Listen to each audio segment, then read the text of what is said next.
Hello, Sagittarius, Sun, Moon Rising, and Venus Signs. Kamusta kayo? Sana po ay nasa mabuti kayong kalagayan. Welcome back po sa Star Tarot. At kung bago kayo dito, welcome din po kayo. Please subscribe, like, share my videos, and leave me a comment po kung nakaresonate kayo. Thank you. First message po ninyo is for general life, and we have the Three of Pentacles. So, ano to? Teamwork. No, magkakaroon dito ng teamwork. Maybe you're going to start working in a team, makikipag-collaborate siguro kayo, or baka pwedeng ano to, personal project, or pwedeng sa trabaho. Baka meron kayong support system, no, na pinoprovide sa inyo ang boss ninyo, no, ang employer ninyo, yung ganon. Kaya maybe mababago na ngayon yung way of pagtatrabaho ninyo kasi meron na kayong mga makakasama, meron na kayong mga makakatulong, no? Unlike before na parang you're working solo. Sanay kayo na mag-isa, no, na magtrabaho. Pero ngayon, things are going to change kasi magkakaroon na kayo ng mga kasamahan, magkakaroon na kayo dito ng mga um,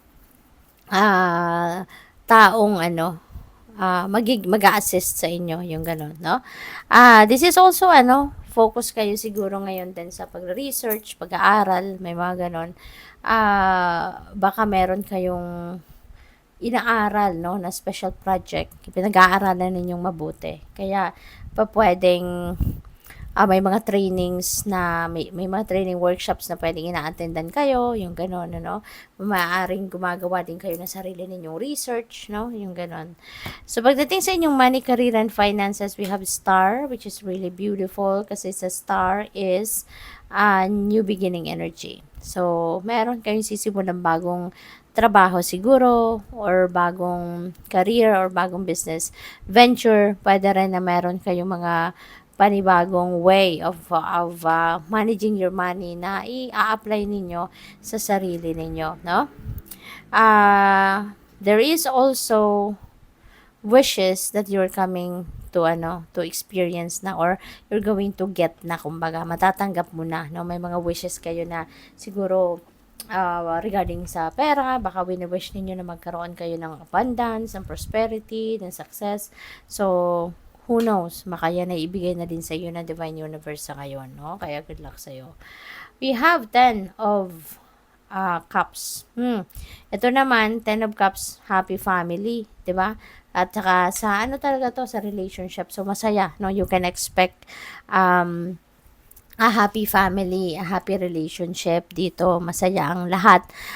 Kasama, no? Yung person ninyo, ikaw, 'di ba? Masaya kayo, pati na rin yung pamilya ninyo, yung mga anak ninyo, no? Will be happy to see you na masaya din kayo. Will be happy to see you na ano din kayo, nag-enjoy din kayo, no? Sa company ng bawat isa, yung ganon.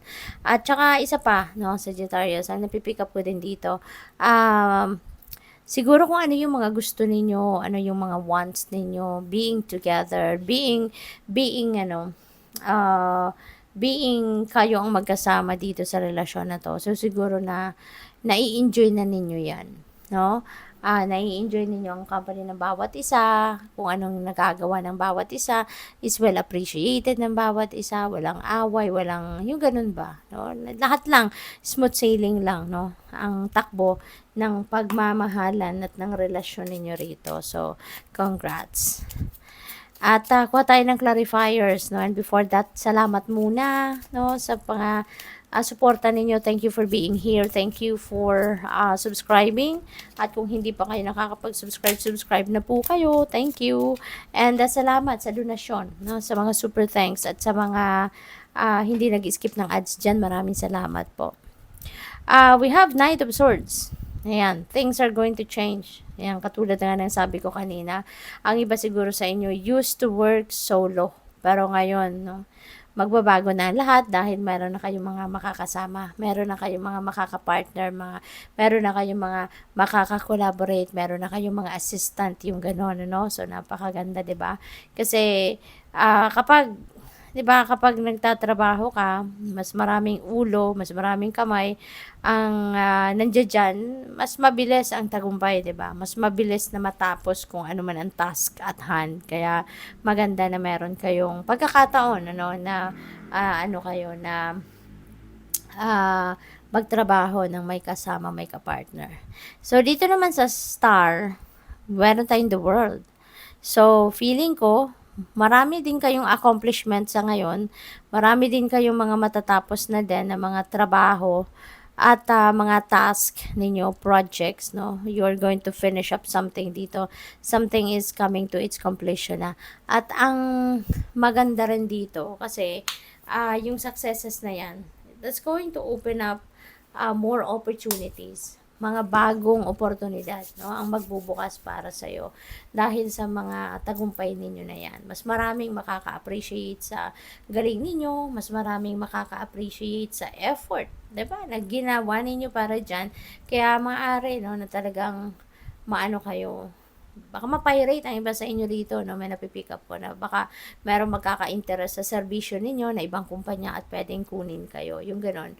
So, it also may involve travel, baka magta-travel kayo for work or for business or career related, no, na travel ang pwedeng maganap rito. So, congratulations.